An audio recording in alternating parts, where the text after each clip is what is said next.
Hello बच्चों, कैसे हैं आप सब। मेरा नाम है अखिलेश और मैं आपको अपने YouTube channel in house tuitions में हार्दिक स्वागत करता हूं। बच्चों, आज हम कंटिन्यू करेंगे जिसकी एक वीडियो हमने लास्ट टॉपिक में डिस्कस की थी, जो कि है फैक्टराइजेशन। आज हम फैक्टराइजेशन का एल्जेब्रिक एक्सप्रेशन पे क्या योगदान है उसके बारे में पढ़ाई करेंगे। तो बच्चों, जो बच्चे नए हैं उनके लिए हल्की सी रिक्वेस्ट है कि ऊपर टॉप राइट कॉर्नर में आपको पूरी कंप्लीट वीडियोस की आई बटन लिंक मिल जाएगी। आप जल्दी जाके उस वीडियो को ज़रूर देखिएगा। बच्चों, अगर वीडियो पसंद आए तो उसको लाइक कीजिएगा, बच्चों अपने दोस्तों के बीच में शेयर कीजिएगा और ज़्यादा से हमारे चैनल को सब्सक्राइब कीजिएगा। बिना वक्त को ज़ाया किए चलिए हम इस वीडियो को शुरू करते हैं और देखते हैं कैसे फैक्टराइजेशन एक एल्जेब्रिक एक्सप्रेशन पे अपना थप्पा छोड़ता है। चलिए, तो फैक्टराइजेशन देखिए। अब एक चीज़ तो आपको ये चीज़ समझनी पड़ेगी कि फैक्टराइजेशन हमने ऊपर जो भी देखा था, एक फैक्टराइजेशन का पक्का कोई एक तरीका होता है। यानी किस हम मैथमेटिक्स में कोई भी चीज़ को पहचानने का एक तरीका होता है। जैसे कौन से, जैसे ए प्लस बी यानी वो एडिशन है। क्यों? क्योंकि आपने दो ऑपरेंट्स देखे और एक ऑपरेटर देखा, प्लस साइन। उसी तरह ए माइनस बी। तो आप किसी भी चीज़ को देख के आप उसका अनुमान लगाते हो, इसका मतलब पक्का उसके अंदर कोई ना कोई फॉर्म है। उसी तरह फैक्टराइजेशन में अगर इस तरह के terms 2y into Y plus two, यानी फैक्टर फॉर्म एक वो फॉर्म है जहाँ पे प्रोडक्ट्स में चीज़ें रहती हैं, फैक्टर्स के प्रोडक्ट्स में होनी चाहिए। अगर फैक्टर के प्रोडक्ट्स में प्रोडक्ट अगर फैक्टर के प्रोडक्ट्स में है तो उसे हम कहते हैं फॉर्म ऑफ द फैक्टर्स। यानी फैक्टर्स हमेशा प्रोडक्ट फॉर्म में ही रहते हैं। लेकिन क्या हमेशा जैसे 2x plus 4, 3x plus 3y, x square plus 5x, क्या ये सब आपको दिख रहे हैं कि ये फैक्टर फॉर्म में है? सब के सब मल्टीप्लिकेशन के अलावा एडिशन डिवीजन सब्सट्रैक्शन के फॉर्म में है। तो हमें ऐसे तरीके ढूंढने पड़ेंगे जिससे हम यहाँ से इन प्रोडक्ट फॉर्म में फैक्टर को ला सकें। अगर हम प्रोडक्ट फॉर्म में फैक्टर को ला सकते हैं तो हम उसे फैक्टर के फॉर्म में ले सकते हैं। तो ये हमारा टॉपिक जो है कि कैसे हम उन कॉमन फैक्टर्स को निकालते हैं। तो ज़रा गौर से इसको देखते हैं। देखिए, 2x प्लस 4 लिखा हुआ है। अब अगर मैं इसके अलग अलग टर्म ले लूँ, चलिए पहले मैंने 2x का ले लिया, फिर मैंने 4 ले लिया। तो चलिए मैं 2x को ब्लू पेन से लिखता हूँ 2 इंटू एक्स, कोई दिक्कत नहीं है। 4 को मैं लिख सकता हूँ 2 इंटू टू, यानी प्राइम नंबर है, मैंने इसको ब्रेक किया। 4 को मैंने प्राइम, जितना सिंपल हो सका है सिंपल मैंने इसको ब्रेक किया, जितना मुझसे सिंपल ये हो सके। उसके बाद मैं क्या देखता हूँ कि इसके अंदर एक कॉमन टर्म है जो कि दोनों में आ रहा है 2। तो मैं इसको दो बार लिखने, तो इसका मतलब इसको मैं ऐसे लिख सकता हूँ 2, इसको ऐसे लिख सकता हूँ मैं, ब्लू पेन लेता हूँ, ध्यान देखिएगा 2x को मैं ऐसे लिख लूँ। अब इसको मैं ऐसे लिख रहा हूँ 2 इंटू एक्स, फिर प्लस 2 इंटू टू। तो मैं क्या देखता हूँ कि यहाँ पे दोनों के बीच में एक 2 कॉमन है। तो क्या मैं इस 2 को अलग कर सकता हूँ? अगर मैं इस 2 को यहाँ पे बाहर निकाल लूँ और इमीडिएट कॉमन लेना यानी ब्रैकेट कर दूँ, तो इसके अंदर क्या बचा? x बचा और इसके अंदर 2 बचा, ये वाला 2। तो ये होता है कॉमन लेने वाला कॉन्सेप्ट। कॉमन लेना यानी अगर तुम्हारे पास दोनों ही एक्सप्रेशन के पास या दोनों ही टर्म के पास अगर कोई कॉमन टर्म्स है तो उन कॉमन टर्म्स को आप साइड कर दो और बाकी चीज़ों को मल्टीप्लिकेशन के साथ या ब्रैकेट में उसको रख दो। ठीक है, तो ये एक चैप्टर अभी तक आपको दिक्कत आ रही है। तो चलिए एक और एग्जांपल करते हैं, देखते हैं ये एग्जांपल 5xy और 10x। चलिए मैं फिर से लेता हूँ, यहाँ पे लेता हूँ 5xy और मैंने बोला 10x। चलिए, तो क्या मैं इसको लिख सकता हूँ 5xy को इक्वल दे के 5 into X into Y, plus 10 को मैं लिख सकता हूँ 2 इंटू 5 इंटू एक्स, लिख सकता हूँ ना। तो क्या मैं दोनों में से ये चीज़ कॉमन ले सकता हूँ, इसका 5 और x कॉमन और इसका 5 और x कॉमन। तो जैसे ही मैंने इन दोनों को कॉमन ले लिया तो क्या हुआ, 5 और x दोनों में ही है तो मैंने उनको कॉमन कर दिया। और ब्रैकेट में रिमेनिंग पार्ट, पहले का रिमेनिंग पार्ट y प्लस का साइन प्लस और 2, ये प्लस का साइन कौन सा है, ये वाला।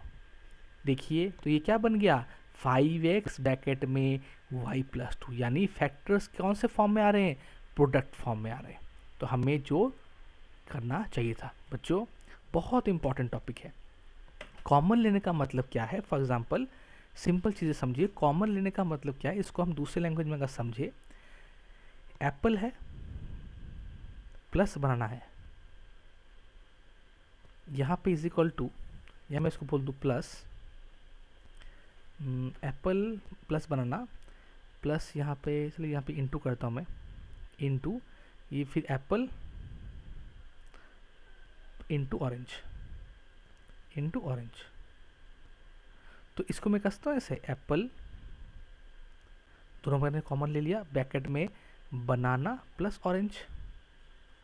यानी अगर मैं इसको तोड़ूं तो ये वो वाला फैक्टर बनेगा। देखिए हमने पढ़ा था डिस्ट्रीब्यूटिव लॉ, ये डिस्ट्रीब्यूटिव लॉ, डिस्ट्रीब्यूटिव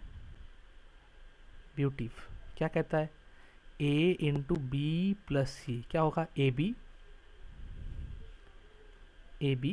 प्लस ए सी। तो इसको मैं करता हूँ apple into banana, apple banana plus apple into orange, तो डिस्ट्रीब्यूटिव लॉ से यही वापस मिल रहा है।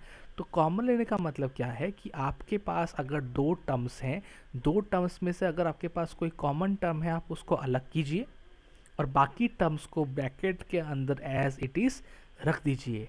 जैसे ही आपने ब्रैकेट डाला क्या हो गया, वो हो गया आपका कॉमन टर्म। यानी आपके सिंपल लैंग्वेज में अगर कहें तो वो आपका हो गया इन द फैक्टर फॉर्म।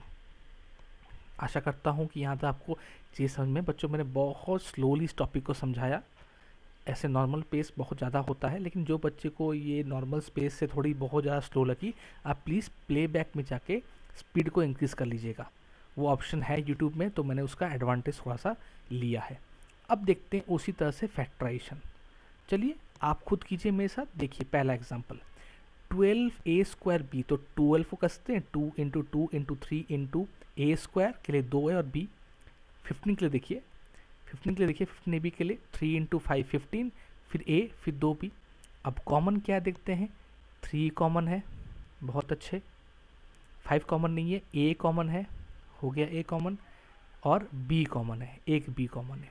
तो कॉमन क्या है, 3ab। देखिए 3ab कॉमन ले लिया मैंने, बचा क्या फर्स्ट वाले में, 2 इंटू 2 4 और a, ये रहा।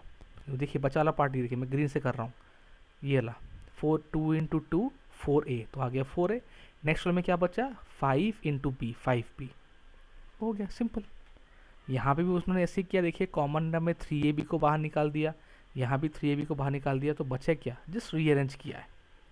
यहाँ भी देखिए नेक्स्ट क्वेश्चन में एग्जाम्पल 2 में 10x का स्क्वायर माइनस 8 क्यूब, तो देखिए सब में आपको क्या दिख रहा है, एक में 2 कॉमन आ रहा है, फिर देखिए 3 कॉमन नहीं है, x कॉमन आ रहा है। कितना x कॉमन आ रहा है, 2x कॉमन आ रहा है, इसके 2x, यहाँ भी 2x, तो कितने कॉमन आएंगे, 2x² कॉमन आएगा, ये देखिए आ गया।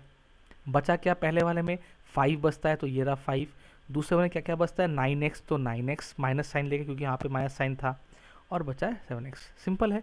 इस क्वेश्चन को मैं फिर से कराऊंगा, क्योंकि मेरे को समझ में आ रहा है कि किसी बच्चों को शायद समझ में नहीं आया। चलो कोई बात नहीं, हम करेंगे इसको। 14x का 4। बच्चों देखिए 10 को मैं ऐसे लिख सकता हूँ, 2 into 5 into X into x. आप बोलेंगे कि ये तोड़ कैसे रहा हूँ मैं, देखिए तोड़ने का सिंपल लॉजिक है, प्राइम फैक्टर में तोड़ दीजिए। 18 को कैसे तोड़ सकता हूँ, देखिए 18 को मैं तोड़ सकता हूँ, 2 into 3 into 3 into X into x. 14 को कैसे तोड़ूंगा, 2 इंटू 7 इंटू 14 हो गया x, sorry x into X into X into x. थोड़ा माफ़ कीजिएगा, यहाँ पे थोड़ा लिखने में दिक्कत आ गया, एक्स इंटू एक्स। ठीक है, कॉमन देखिए 2 कॉमन है, बहुत अच्छे। फिर x कॉमन है 2 में, सब में, तो यहाँ भी 2 कॉमन है, यहाँ से 2 ले लिया और यहाँ से 2 ले लिया, तो बचा क्या, 2 इंटू एक्स, ये कॉमन आ गया। तो पहले 10x² में क्या बचा, फिर सिर्फ 5 बचा, तो 5 को अंदर लिख दिया। दूसरे में क्या बचा, माइनस साइन, क्योंकि यहाँ माइनस साइन था, तो माइनस लेके 9 बचा, तो 9। अच्छा यहाँ पे एक और x आएगा, क्योंकि x³ था, यहाँ पे x³ एक और था, तो एक और x आएगा, तो यहाँ पे आ गया 9x। नेक्स्ट में x4 था, तो यहाँ पे 2 बचे, 7x², तो प्लस 7x का स्क्वायर। आ गया हमारा आंसर। सारे के सारे हमारे प्रोडक्ट फॉर्म में आ चुके हैं। बच्चों अगर दिक्कत है, तुरंत इस वीडियो को यहीं पे पॉज करके खुद ट्राई कीजिए। मैं आपको ट्राई दिस में से एक क्वेश्चन कराऊंगा, जो कि ये सेकंड वाला क्वेश्चन, बाकी 1 और 2 आप करेंगे, ये आपका होमवर्क रहेगा। देखिए बेटा, करना तो आपको पड़ेगा ही, नहीं आएगा तो कमेंट बताइए, मैं वहाँ पर आपको बता दूंगा। चलिए मैं 2 करके आपको बताता हूँ, मेरे साथ कीजिए। चलिए 22y, कलर चेंज कर लेते हैं, दिक्कत ना हो। 22y minus 33z। अब 22y यानी 2 इंटू 11y माइनस 33 यानी 3 इंटू 11z। तो यहाँ पे 2 कॉमन, 3 कॉमन है नहीं कॉमन, तो क्या कॉमन है बताइए? वो सिर्फ 11 कॉमन है, बीच में मल्टीप्लाई भी है, तो 11 कॉमन ले लिया। इसमें क्या बचा? 2y माइनस 3z, ये हमारा आंसर। सिंपल है ना? तो ये जो चीज़ें हमने की, आप ये 2 क्वेश्चन में ट्राई कीजिए, बार बार इन क्वेश्चन को देखिए, और अगर कोई डाउट आ रहा है तो प्लीज़ कमेंट सेक्शन में मुझे बताइए, मैं वेट करूँगा आपके कमेंट्स का।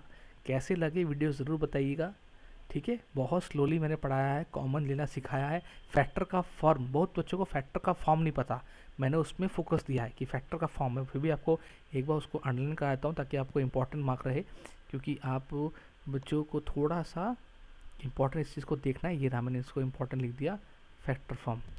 ठीक है, फैक्टर फॉर्म आपने जान ली तो आपको देख के पता चल जाएगा।